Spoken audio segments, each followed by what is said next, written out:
하나님 여호와께서 돌보아 주시는 땅이라 연초부터 연말까지 내 하나님 여호와의 눈이 항상 그 위에 있느니라. 아멘. 신명기 8장 11장 8절부터 12절까지 본문입니다. 여호와의 눈이 항상 그 위에 있느니라. 여호와의 눈이 항상 그 위에 있느니라 라는 말씀의 제목입니다. 12절에 나와 있습니다.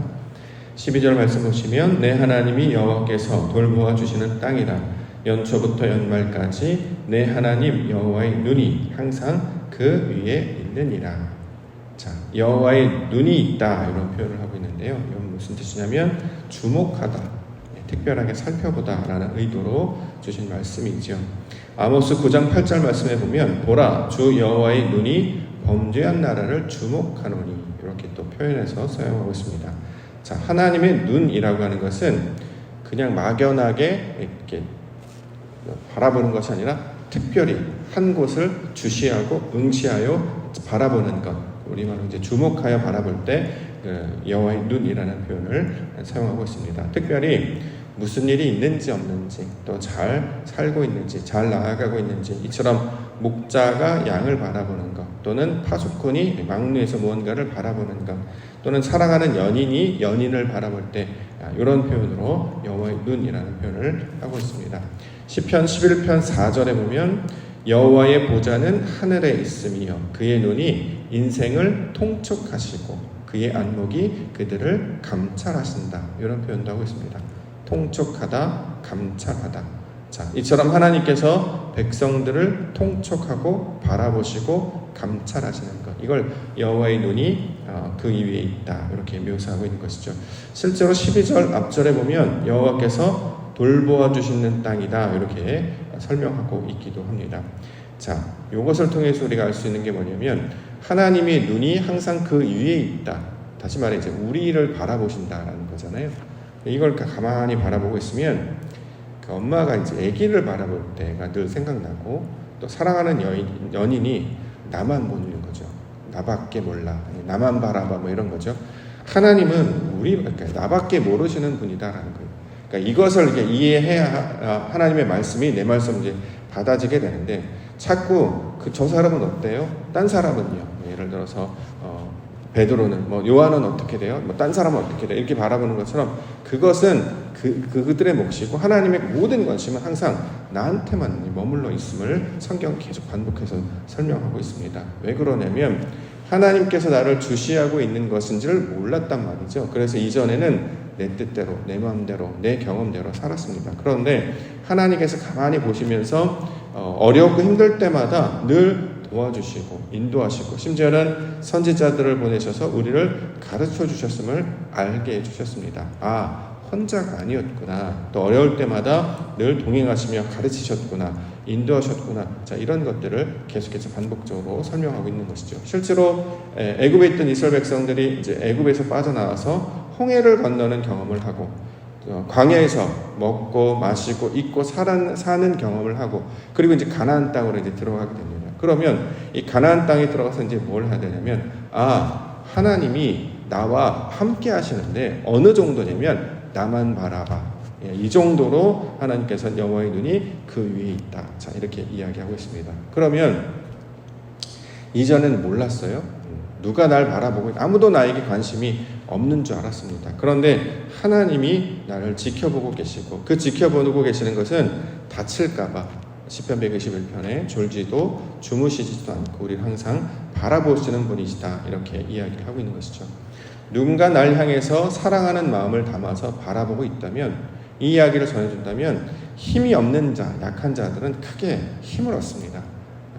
누군가 날 바라보고 있고 나를 응원하고 있고 내가 잘 되기를 해서 기도하고 있고, 자, 이렇게 한다면 우리에게도 보통 이것이 이제 응원의 메시지 아니겠습니까?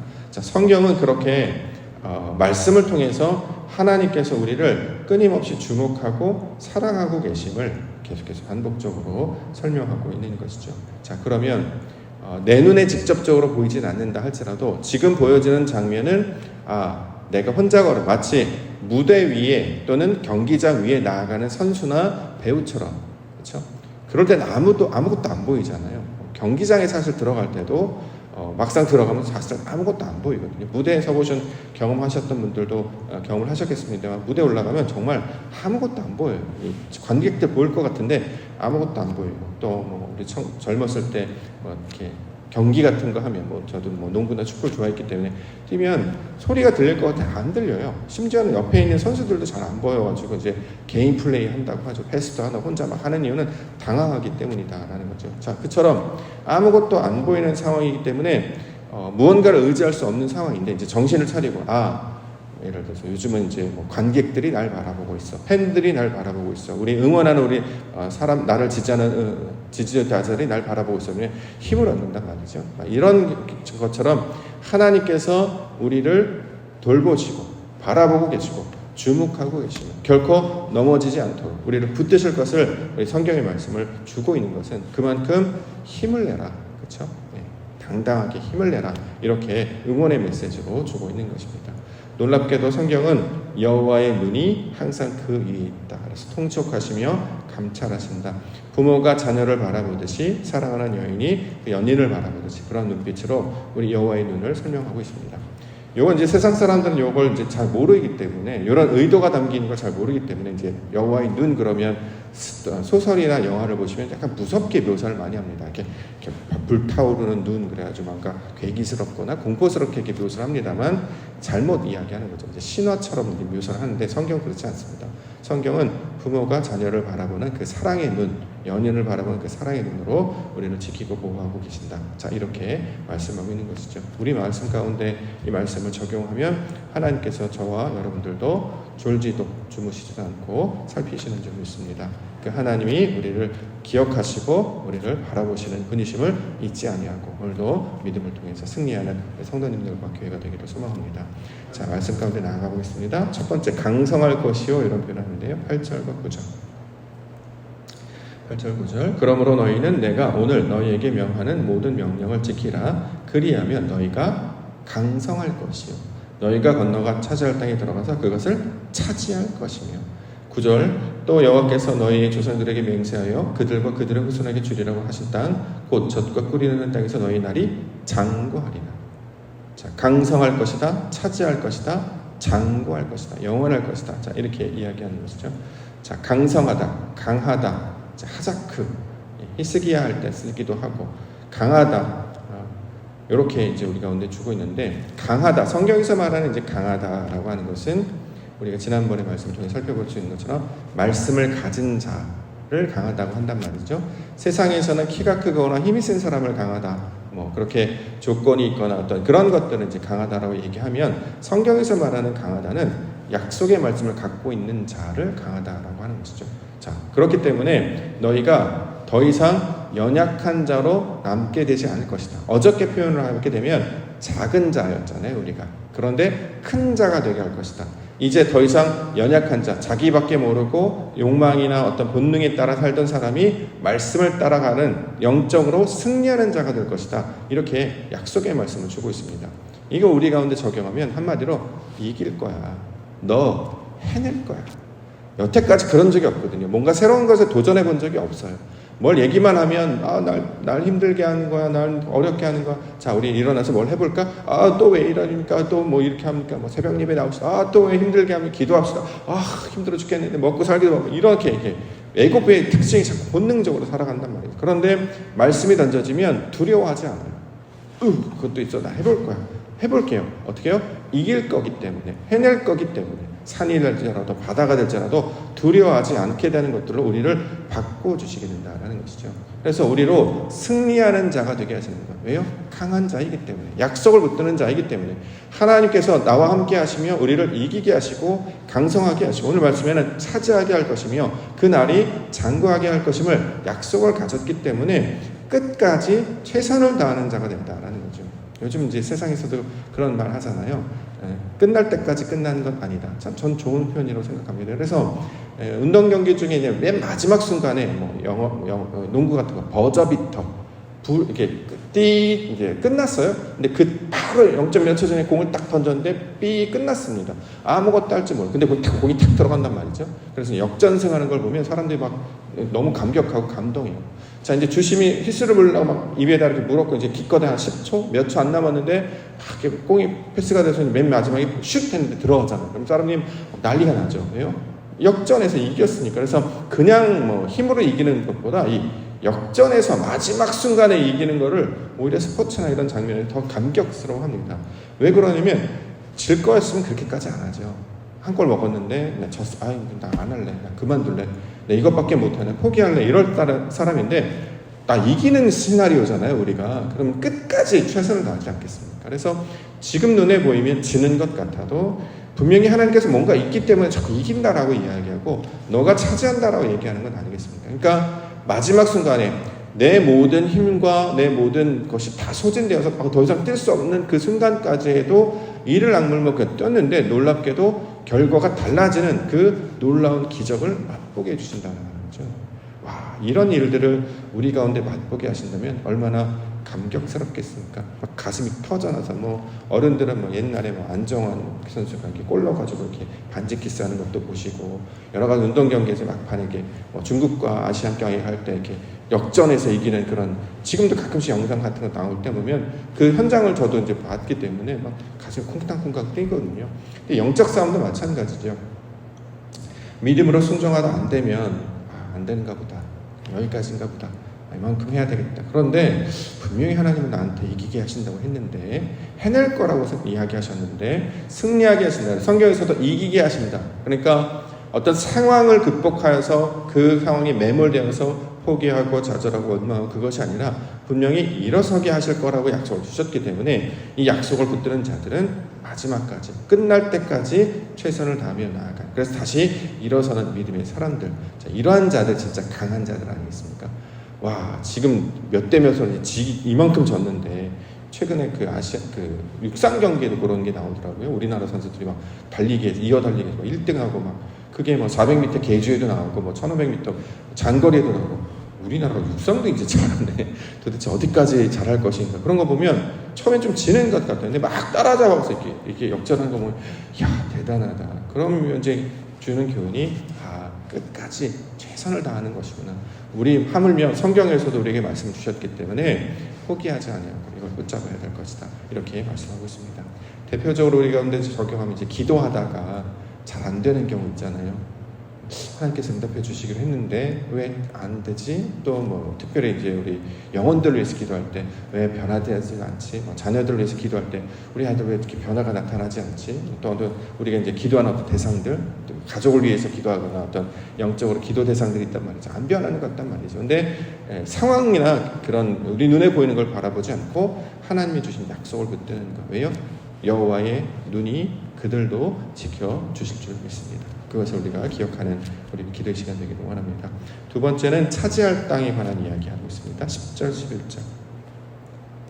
내가 들어가 차지하려 하는 땅은 내가 낳은 애굽 땅과 같지 아니하니 거기에서는 너희가 파종한 후에 발로 물대기를 채소밭에 됨과 같이 하였거니와 너희가 건너가서 차지할 땅은 산과 골짜기가 있어서 하늘에서 내리는 비를 흡수하는 땅이다. 자, 이건 이제 옥토로라고 이제 묘사를 하는데 젖과 꿀이 흐르는 땅이라고 이야기를 한단 말이죠. 이걸 이제 옥토라고 묘사하는데 애굽에는 뭐가 있냐면 나일강이 있잖아요. 거기 이제 물줄기를 따라서 농경지가 발달하기도 하고 실제 도시가 거기에 발달하기도 하죠. 4대 문명의 발상지이기도 한데 나일강이라고 하는 어떤 물이 끊임없이 나오기 때문에 거기서는 발로 물대기를 할 정도로 어렵지 않아요. 이렇게 발로 툭툭툭툭 해도 댐을 만들면 물을 가둘 수 있기 때문에 언제든지 물을 공급받을 수 있어서 실제로는 거기서 많은 것들을 수확하고 얻을 수 있습니다. 자, 그런데 성경은 거기가 젖과 꿀이 흐르는 땅이라 얘기하지 않고 헤브론 땅을 젖과 꿀이 흐르는 땅, 옥토라고 말한단 말이죠. 근데 헤브론 땅, 그 가나안 땅은 어떻게 되어 있냐면 산과 골짜기로 이루어졌다고 해요. 그렇기 때문에 뭐가 없냐면 물줄기가 없는 거예요. 물론 요단강이 있긴 합니다만 우리가 생각하는 요단강처럼 우리가 생각한 강이나 이런 성내천 이런 것처럼 긴 강이 아니고 되게 좁고 작은 규모이기 때문에 물을 댈 만한 그 정도의 이제 수량이 있지 않다고 합니다. 그렇기 때문에 물이 부족하다는 거죠. 하늘에서 비가 내리지 않으면 물을 보호할 수가 없어요. 그런데 그 너희가 건너가서 차지할 땅은 뭐냐? 나일강이 없는데, 물을 구할 수가 있는 샘이나 이런 탄천이 없는데 하늘에서 뭐예요? 비를 내리신다는 거예요. 이게 우리로 정하면 나일강은 내가 조금만 수고해도 어떤 결과를 얻을 수 있는 그런 땅이 있고, 가나안 땅은 내가 수고하는 것이 아니라 하늘에서 내리는 비를 맞아 수확을 얻는 땅이다. 이걸 이제 우리말로 적용하면 은혜로운 땅이다, 이렇게 얘기하는 거죠. 애굽에서는 내가 힘을 하면, 좀만 노력을 하면 나일강이 있기 때문에 언제든지 사시사철 농작물을 키울 수 있지만, 가나안 땅에서는 비가 안 오면 농작물이 다 말라 죽어버린단 말이죠. 그래서 철저하게 하나님께 의존하며 살 수밖에 없게 된다는 거예요. 세상 사람들이 눈에 보면 답답해 보이죠. 왜 저렇게 사나? 그런데 믿음의 사람들은 압니다. 하나님께서 어떻게 해요? 때에 따라 이른 비, 늦은 비를 내려주시는 기가 막힌 땅이 많은 거예요. 우리나라 대한민국 바라볼 때마다 그런 생각 들어요. 역대급 더위 때문에 막 죽을 것 같은데 길어야 2주예요. 또 일주일 좀 비가 또 그렇게 내립니다. 그러고 또 시원해지고, 지금 사람들이 갑자기 날씨가 밤에 온도가 좀 떨어졌다고 해서 추워졌다는 표현을 하는데, 외국 사람들이 깜짝 놀란대요. 아직도 30도인데 날이 선선해졌나? 추워졌어. 입추가 되더니 잠바를 꺼내야 될 거예요. 외국 사람들 온도가 아직 30도인데 35도에서 30도만 내려와도 이렇게 시원하다는 느낌을 받을 정도로 때마다 저마다 이 비를 내리시는 걸 보면 너무나 신비롭다라는 생각을 하게 됩니다. 사시사철 사계절에 변화되는 것을 계속 변화를 하면서 보면 사람의 능력으로 안 되는 거지 않겠습니까? 이게 바로 하나님께서 하시는 일일 텐데, 그것들을 인생 가운데도 나타나게 하실 것이다. 그래서 우리 삶 가운데 하나님께서 은혜를 베푸셔서 돌보는 땅이 되기 때문에 비를 내리신다, 이렇게 이야기하는 것이죠. 내일 말씀해 보면 이른 비, 늦은 비를 내리신다, 이런 표현도 나오고 있습니다. 우리 인생 가운데 그렇게 말씀으로 인도해 내시고 하나님의 은혜 베풀어 주셔서, 기도하다가 이게 응답이 잘 안 되면 사실 신앙적으로 약간 주춤거리기도 하거든요. 근데 마지막 순간에 꼭 응답하십니다. 제가 이제 이사를 좀 자주 다녔던 편인데, 이사 다닐 때마다 집을 보면 마음에 안 들어요. 네. 마음에 들면 너무 비싸요. 마음에 들면 너무 비싸고, 우리 돈에 맞추면 좀 마음에 안 들고, 그래가지고 이제 포기하고 있는데, 맨날 부동산 그 아줌마가 이야기하죠. 한 군데만 더 보실까요? 그 마지막 순간에 그게 가장 좋았던 기억이 있습니다. 근데 옥토계로 넘어올 때 좀 반대 경험을 했어요. 보통 이제 옥토계 올 때도 이제 청빙을 받고 나서 이제 어디를 살아야 될까, 이제 집을 구해야 되는데, 집 구하러 가면 또 이제 삶의 경험이 있기 때문에 집 보러 다니면 또 마지막 순간에 또 거기까지 그 마지막 집이 또 우리의 집이 되겠지, 이제 그런 기대로 왔는데요. 오자마자 바로 교회 뒷집에 보여주셔도 반대네. 이거는 늘 맨 마지막에 좋은 거 주시다가 이제는 뭐 더 이상 보지 말라, 이거 너네 여기 살아, 막 이렇게 하는 것처럼 바로 교회 뒷공간에 공간이 열려서 이렇게 집이 되는 걸 보게 됩니다. 이게 의지하다 보면, 주님 주시다 보면 가장 좋은 것을 주시는 분이심을 우리가 늘 알게 하신다라는 것이죠. 12절, 내 하나님 여호와께서 돌보아 주시는 땅이다. 자, 우리의 땅은 하나님이 모아주시는 땅이다. 그래서 이걸 여호와의 눈, 이렇게 묘사하고 있는 것입니다. 이 말이 우리에게 하나님께서 우리를 향한 응원의 메시지로 받는 우리 신간이 되기를 원합니다. 저와 여러분들도 주목하여 주시는 줄 믿습니다. 인생 가운데, 우리 자녀들 가운데 우리 하나님께서 언제 어디서든지 그의 눈이 그들을 지켜 보호해 주실 줄 믿습니다. 그래서 간구하고 지키고 함께 기도하며 나아가는 것, 그 영광스러운 하나님을 바라보면 저희 인생 가운데 늘 맨 마지막에 이기게 하시더니 이제는 시작부터 감당하게 하시는구나. 이 은혜로, 이 결과로 하나님의 일을 감당하게 하시는구나. 그 놀라운 하나님의 영광의 그 일들이 저와 여러분들 삶 가운데도 나타나게 주실 줄 믿습니다. 오늘도 주의 말씀을 기억하시며 오늘도 하나님의 말씀과 동의하며 나아가는 믿음의 성도님들 되시기를 주님의 이름으로 축원합니다. 고맙습니다.